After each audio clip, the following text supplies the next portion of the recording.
Director at the Native Fish Society. Thank you for joining us for this Lunch and Learn today. Lunch and Learns are a series of lunchtime events that we've been holding due to the inability to gather in person.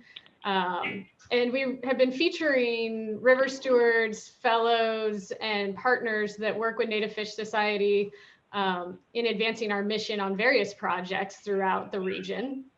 Today, we're excited to have Nick Wagner here with us. Nick is a Native Fish Society Fellow.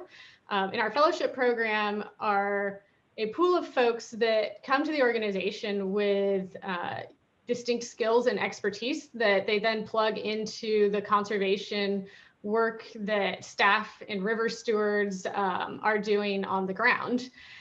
Just a quick kind of background on Zoom. I know everyone's probably very familiar, but just some reminders. Just so you know, we'll be recording this presentation so that it can be shared with folks that can't make it today. Please mute yourself if you can during the presentation, just to try and cut down on some of the noise interference. At the end, so Nick will give about a 20-minute presentation or so, and then we'll have an informal question and answer session. Some folks submitted questions when they sent in their RSVPs, so I can facilitate those as well. But if Nick's presentation today brings up questions for you, then we'll definitely leave 15 minutes to 20 minutes to answer some of those. You can also feel free to use the chat box to submit questions during the presentation or after the presentation, and I can read them out from there. So I'd like to kick us off officially by introducing Nick Wagner. Nick wears many hats in the world, and I think that you'll be able to tell from his presentation that he has a real passion for the Pacific Northwest and for the conservation work that's taking place here. Nick is the program manager for Salmon Watch, and in that capacity, he works to provide hands-on education for youth in the Portland area, environmental education specifically. He spent 8 years working as a computer engineer and program manager at Intel, and he has taken his passion for technology and the outdoors and fused them together. He is the owner of Foresight Drone Services, where their kind of motto is using drones as a tool for good. And Nick really envisions drones, computer vision, and machine learning technology as tools to provide actionable data towards the efforts to conserve our environment, and in the case of Native Fish Society, to help us save and recover imperiled fish in the watersheds that we all call home. So NFS is really grateful to have Nick collaborating with us, lending his skills to our conservation work, particularly in the Oregon Coast Range at this time. And thank you, Nick, for all of your hard work on the landslide mapping and this project, and for being a Native Fish Society Fellow. So with that, I'll hand it over to Nick. Thanks, Jennifer.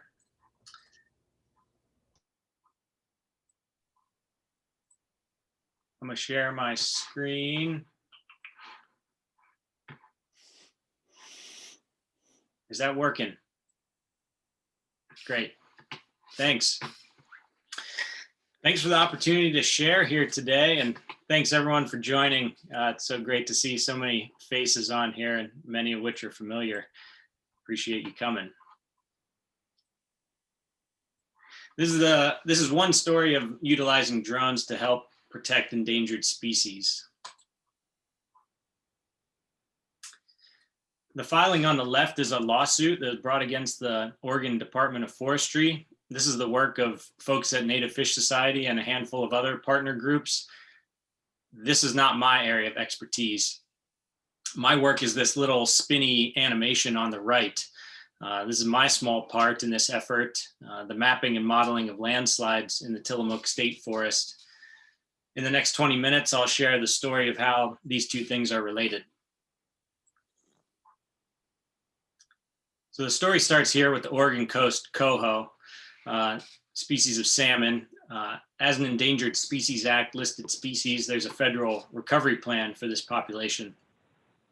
The latest federal recovery plan for coastal coho lists habitat loss and degradation as key factors in rebuilding the population, which has dwindled to less than 100,000 fish in recent years.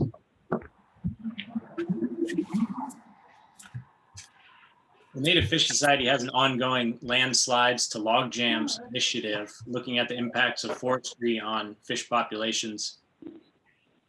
Landslides caused by logging are a persistent problem in steeper portions of Tillimook and Clatsop State Forests.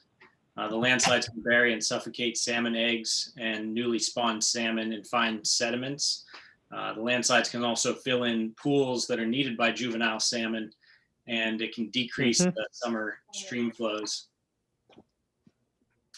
There's a small library of documented landslides on the Native Fish Society website.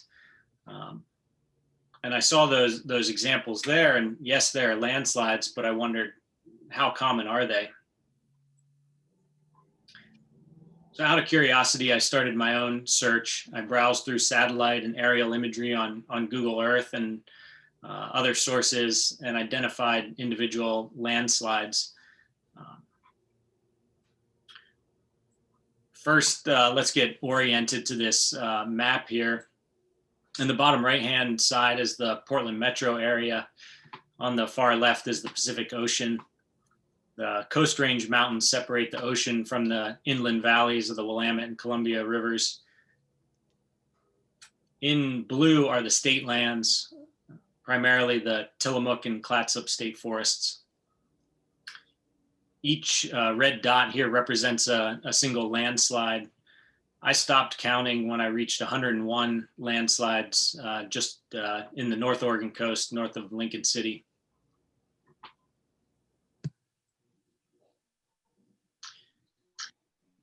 So zooming in on a specific area here, within the Tillimook State Forest, this small yellow road in the bottom right-hand corner is Highway 6.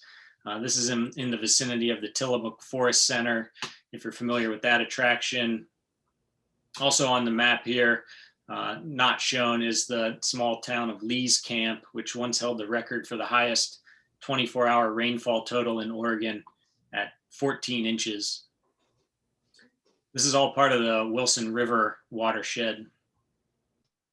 So now looking at the colors of this map, probably looks funny. The colors correspond to the slope angle. The greens are the native color behind the slope angle shading, and so those are lower angle slopes, but everything in yellow, orange, red, purple, these are higher angle slopes. This is a mountainous area. And as we can see, the predominant colors here are really the reds and purples, which are slopes above 35 degrees.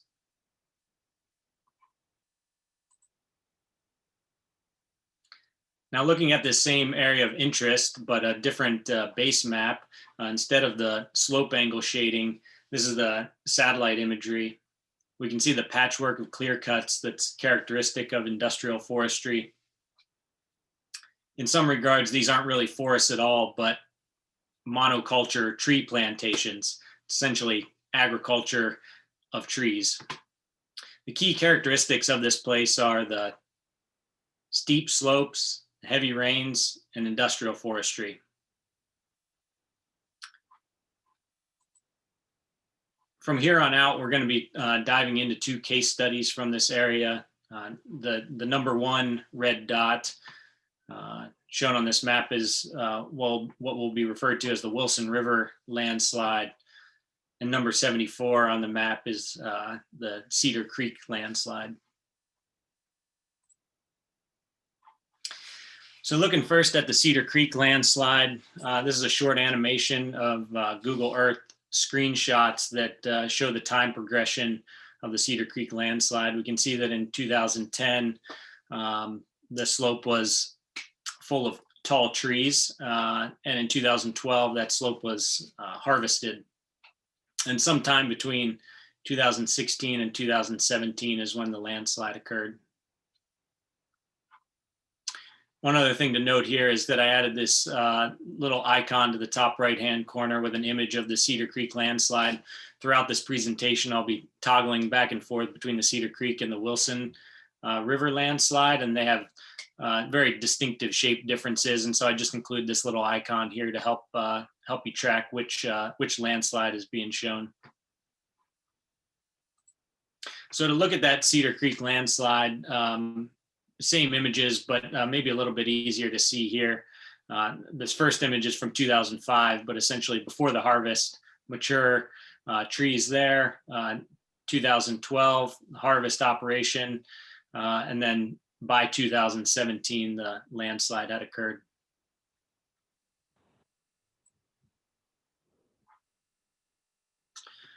Now looking at the Wilson River landslide, which was number 1 on that previous map.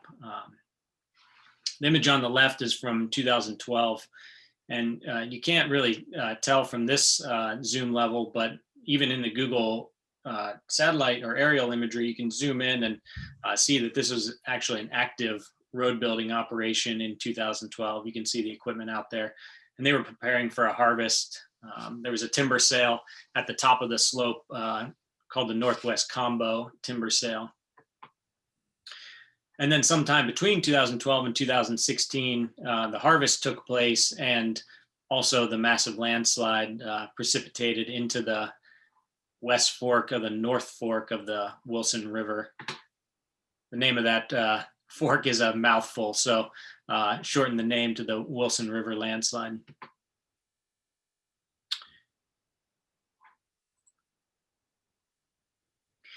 So as I mentioned before, part of this story is the ongoing litigation. Since I know we have a mixed audience here today, as I mentioned, that's not my area of expertise, but maybe my simplistic understanding of the lawsuit will help some. So as I understand it, Native Fish Society and partners are saying, hey, Oregon Department of Forestry, you're not doing your part. Your decisions are killing fish. The fish are Endangered Species Act listed fish, the Coast Coho, and that's against the law. So something needs to change.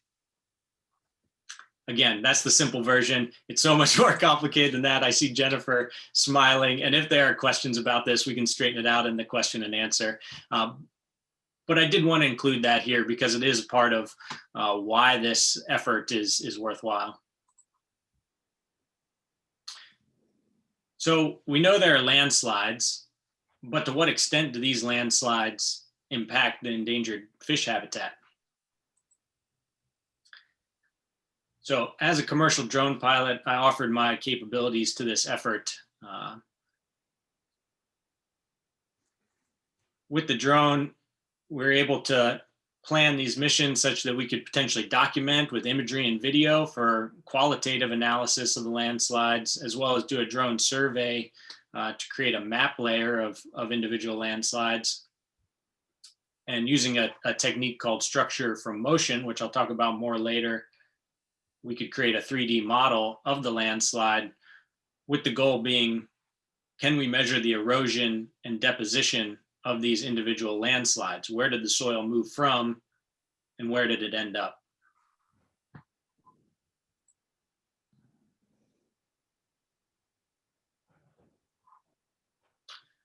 So this video gives a qualitative sense of scale of this landslide. You can see me standing at the top of the landslide amongst the young trees. As the drone pans away, the expansiveness of the landslide becomes apparent. As we're able to measure later on in this presentation, the total area of the affected area of the landslide is over 4 acres.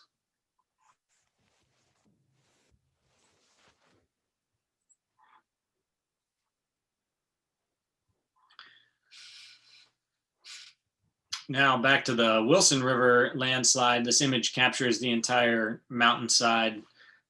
Still planning going to Bend on Friday? The river is in the shadows at the bottom of the image, and the top of the landslide started in the clear cut above the logging road. To me, this image actually appears to miniaturize the landslide, and you might be thinking, well, you know, that hardly looks so bad. And admittedly, that's what I thought when I first saw the images of this landslide. But as we look at some of the upcoming quantitative analyses, your idea of that may change. So zooming in, we can get a little better sense of what's happened here. This is looking at the lower portion of this Wilson River landslide where it enters the river channel. the debris flow funneled through this gully shown in yellow, which resulted in a relatively narrow slide path, but then the material was deposited directly into the river channel. You can see the debris field marked in red that spilled over onto the far side of the river.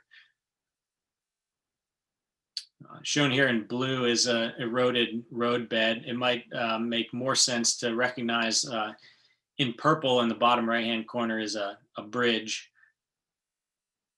And there's a white vehicle here in the far bottom right-hand corner. And that bridge now is just dangling in space as about a 200-foot section of the road on the far side of the bridge is completely or nearly completely eroded away as a result of the landslide and resulting flooding. So looking again at the overhead view of the river at the base of the Wilson River landslide, maybe this is a little better angle to understand that debris field that's on the right-hand side of the river from this vantage point. You can also see the existing roadbed is marked here in blue and how it would have connected to that bridge that's on the top of the image. Again, there's about a 225-foot section of road.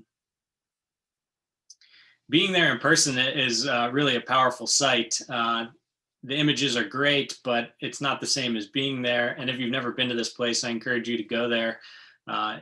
Again, this is our Tillimook State Forest. This is all public lands, so you can drive out there and check it out for yourself.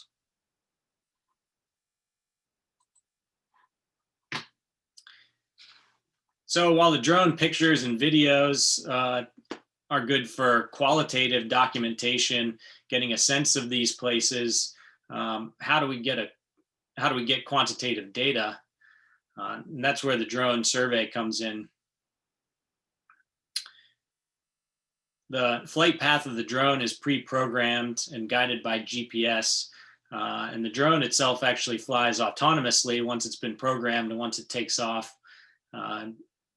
It flies a grid pattern, taking equally spaced images as it goes.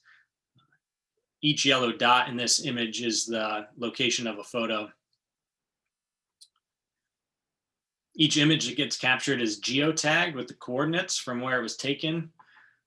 And then in post-processing, all of the images are stitched together into an orthomosaic, which I'll talk more about in a bit, which is essentially a big composite image that functions like a map layer.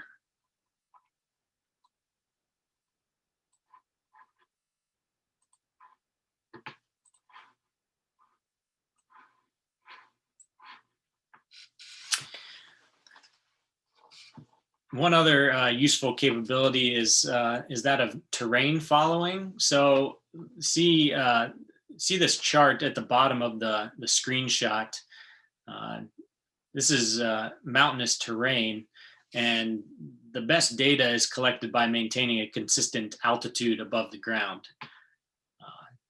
So this is known as the AGL, or above ground level, and the ultimate goal is to maintain a consistent GSD, or ground sampling distance. The ground sampling distance is the area of ground that's represented by each pixel in the final image. And in a typical drone survey, that final resolution is like between 1 and 2 inches per pixel. And that's a function of the focal length of the camera being used, as well as the altitude flown above the ground. So by using terrain following, we're able to keep that consistent AGL, and that in turn gives us a consistent GSD. Got that? It's gonna be a quiz later. Drone surveying basics. So the whole point of this is that we're trying to collect good, consistent imagery so that we can create a quality orthomosaic to use as a map layer to make our measurements. An orthomosaic is a composite image that's been corrected for lens distortion and camera tilt and perspective. That process is called orthorectification. That's where the pixels of the image are stretched and distorted to maintain the spatial accuracy of the final composite image.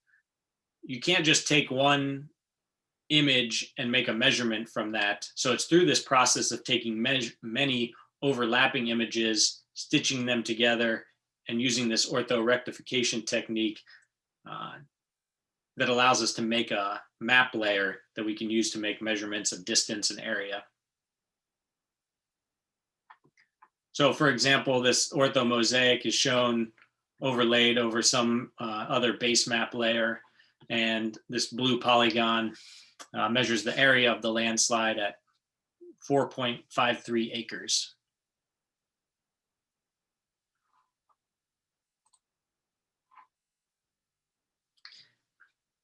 So as I mentioned earlier, one of the goals of this effort was to measure the erosion and deposition. In order to do that, we need elevation data. So the technique to interpret the elevations from the images is called structure from motion, sometimes called photogrammetry. This is not a drone-specific technique. It's been around for decades. And the motion can be provided by just about any vehicle, but a drone does it pretty well in that it's programmable and GPS guided. In simple terms, it works like this. Take many pictures of a subject from different vantage points, then analyze those images to find unique points that are shown in multiple photos. Measure how those points move in relationship to each other as the vantage point changes, and then interpret the relative distance from the camera of each point from those measurements. In this case, the distance from the camera can tell us what the elevation of each point in the final image is. So all that to say is that we're deriving the third dimension from many vantage points of two-dimensional images. So the image shown here is a digital elevation model. It's a 2D representation with each pixel color. Each pixel is color-coded by its elevation. So the cool colors show low elevations and warmer colors represent higher elevations.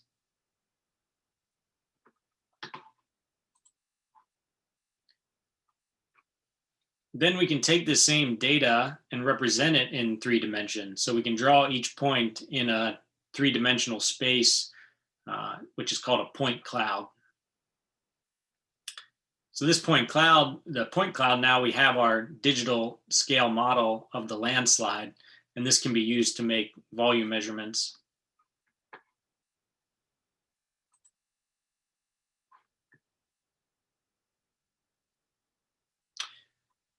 One other possibility of having this 3D data is to use it for storytelling. We can take the same digital scale model of our landslide that was shown in those wacky rainbow colors, but instead of the wacky rainbow colors, we can drape the orthomosaic colors over top of that elevation model, and this gives us an interactive 3D story map, similar to the Google Earth 3D experience. Each point of interest in the tour helps to tell the story of the landslide. So you may be thinking that this is similar to Lidar, and you'd be right.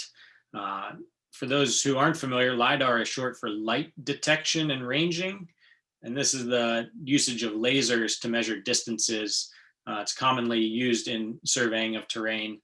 The yellow unit on the bottom left is maybe like 6 to 8 pounds, and this is a module that a commercially available Lidar module. Lidar produces similar results to structure from motion, but it's a very different process. In general, structure from motion is much cheaper overall, as that you don't need to buy this special equipment, and it can be done with a standard camera. There are, of course, many pros and cons and different trade-offs. I'm not going to get into those here. Attaching Lidar to a drone is possible, but that's not what I used for this project. All that being said, Lidar does play an important part in this project. The map on the right shows Dogami coverage of Oregon. Now, Dogami is a state agency. It's the Oregon Department of Geology and Mineral Industries. And they fly airplanes with Lidar equipment over the state.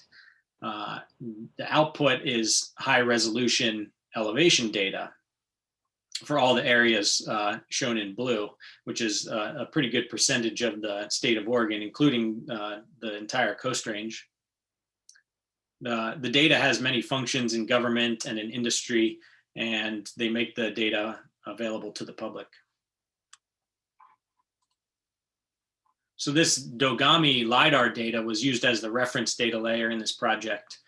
The LiDAR surveys had been conducted before either of the two landslides had occurred. So the LiDAR data from the state of Oregon was used as a high resolution elevation reference layer. So now we have the before and after elevation data. LiDAR from the state from before, shown here in the rainbow colors. And then the drone data from after the landslides, shown in true color, which are the shades of browns and greens, which is the soil and the trees. And these two data sets were layered on top of each other and aligned. And now the difference between those two can tell us how the land has changed.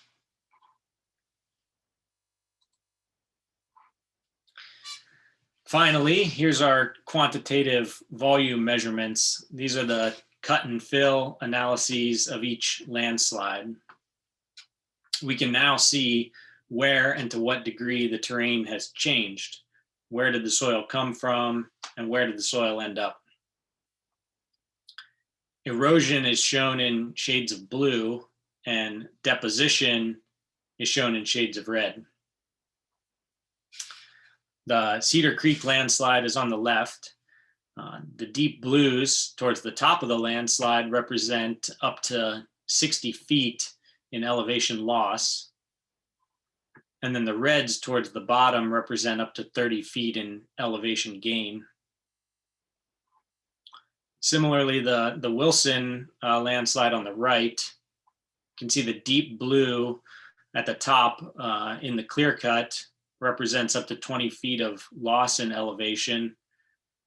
And the reds at the bottom around the river up to 12 feet in elevation gain. You can also see this blue sliver at the bottom. Can you see my pointer? Yeah, okay. You can also see this blue sliver at the bottom. This is that 200-foot long stretch of roadbed that washed away. And that's represented in blue because it's a loss in elevation. And that the bridge would be just on the right-hand side of this image.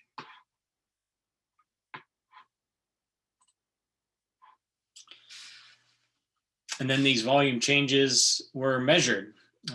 Totals for erosion volume and deposition volume were calculated. There are, of course, some complicating factors in this calculation, such as compaction that likely occurred. The total mass is unchanged, but the density may have changed. And some of the material may have left the survey area. In the Cedar Creek case, much of the sedimentation happened under the trees at the base of the landslide, which couldn't be surveyed. And with the Wilson River case, some material was certainly carried downstream by the river.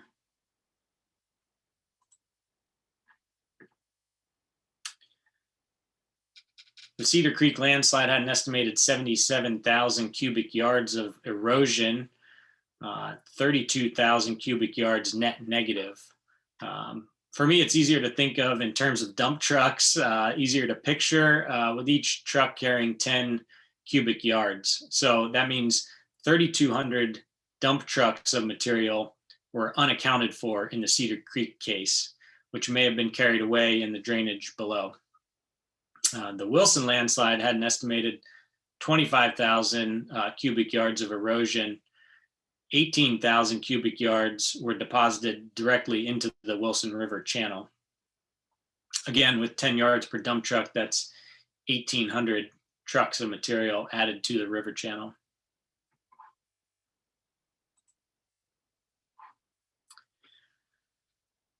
These results were compiled together into a formal report, and the report was provided to the team of litigators in the ongoing lawsuit. This is one example of how drones are changing the way we look at the world. There are many more examples coming out of academia and industry, examples of lowering costs of collecting this rich 3D terrain data and the analysis that follows. Even with this project, there's so much more that could be done. For example, there could be an analysis on the changes to the shape of the river channel as a result of a landslide, or in the slope of the river channel itself, how that changed as a result of the landslide, or examining changes in the composition of the river channel substrate. What size rocks and sediments make up the river itself? How did that change from before and after? There's many other industries that have embraced these technologies, like construction and mining, real estate, and even forestry. I think that conservation interests can benefit from doing the same.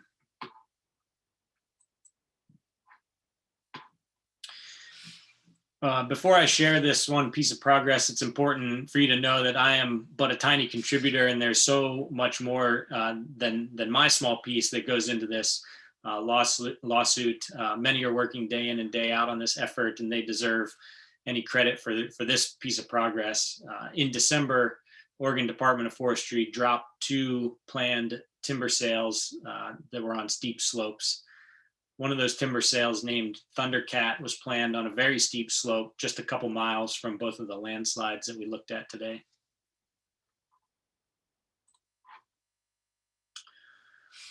Another potentially positive step is that Oregon Department of Forestry is working on a habitat conservation plan for the state forests. It's still in draft form. It has a potential to bring added protections for steep slopes. Jennifer can tell you more about that process if you're interested. Here are a few resources referenced in the presentation. And thank you to contributors. I couldn't have done this work alone. That's all. Thank you. Thank you so much, Nick. And I'm going to take you out of shared screen mode so that we can all see each other for the Q&A real quick. One moment. All right. So I know that we had a few questions that have already come in, but is there anyone with a burning question that wants to kick things off? Looks like we've got some coming in the chat.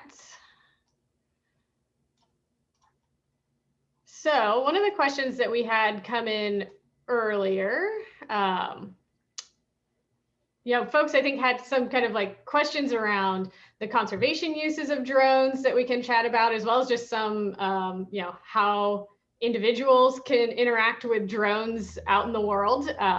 So to start with, one of the things folks were interested in is whether or not, from a conservation standpoint, can drones be utilized for valid redd counts? So counting spawning areas of anadromous fish in particular.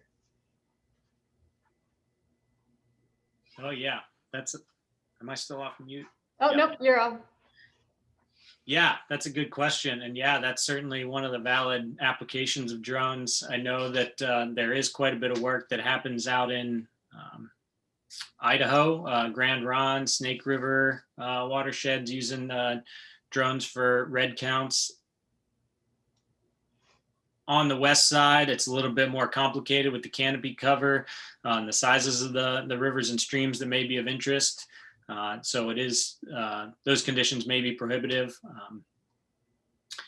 Actually, one of the first projects I assisted with, a drone project, was doing redd counts on the American River in Sacramento in California. Really, really wild project, really forward-looking research, looking at not just aerial visual images, but using hyperspectral, multispectral cameras, looking at the full spectrum of radiation that's reflected by the river to try to find the best wavelength to identify reds versus non-reds. And that paper was actually just published. Not my work. I was just there assisting with some of the drone work. But yes, to answer the question, red counts is something that folks have absolutely thought about and even implemented with drones. Do you see drones playing a role in forestry management, specifically when it comes to wildfire, be it prevention or wildfire management? I know that's on a lot of folks' minds after this last season in particular. Yeah, interesting question. I think the first thing to say about that is that as an amateur, don't fly your drone near a wildfire. While the images may be super tempting, they do use lots of aircraft to fight forest fires, of course. And if your drone is flying near the wildfire, the officials can't fly. So don't do that. It's not worth it. That being said, there's some really powerful images from a guy from the Mackenzie River Trust who happened to have some before images, including some surveys of areas along the Mackenzie River that subsequently burned from before the fire. And then he went out and reflew those missions after the fire and collected that same imagery. And the before and after is really powerful stuff. A guy named Brent Ross. If you haven't seen his work from Mackenzie River Trust, check that out. I think that kind of segues into another question folks had that was a little bit more general, but folks were wondering if they need permission or any kind of permitting to operate drones on federal lands or other public lands. Yes, maybe. It depends. It's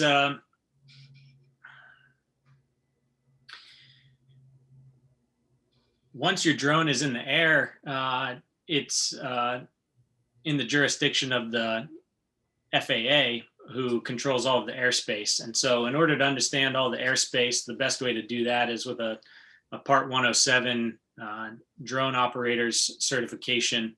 So I encourage anyone who's flying drones to do that. It makes you a better pilot, makes you a safer pilot, and keeps you legal. Now, that being said, to launch a drone, to take off and land, comes under the jurisdiction of whoever the land manager is. And certain federal lands are prohibit drone operations, such as wilderness, national wildlife refuges. But other federal lands may permit you to take off and land a drone. But some of it might be site specific. So it's a patchwork, and best to do your due diligence and talk to the managing agency before you do fly. All right, I want to make sure if anyone has a question they want to ask right now before I ask the final question that we had come in. I want to give folks a chance. Looks like Dave Thomas has a question. Dave, I'm going to you need to unmute yourself. There we go. If assuming that you've actually sampled a population of the forests, couldn't you do a correlation or some kind of a regression analysis of the probability of land movement as a function of slope?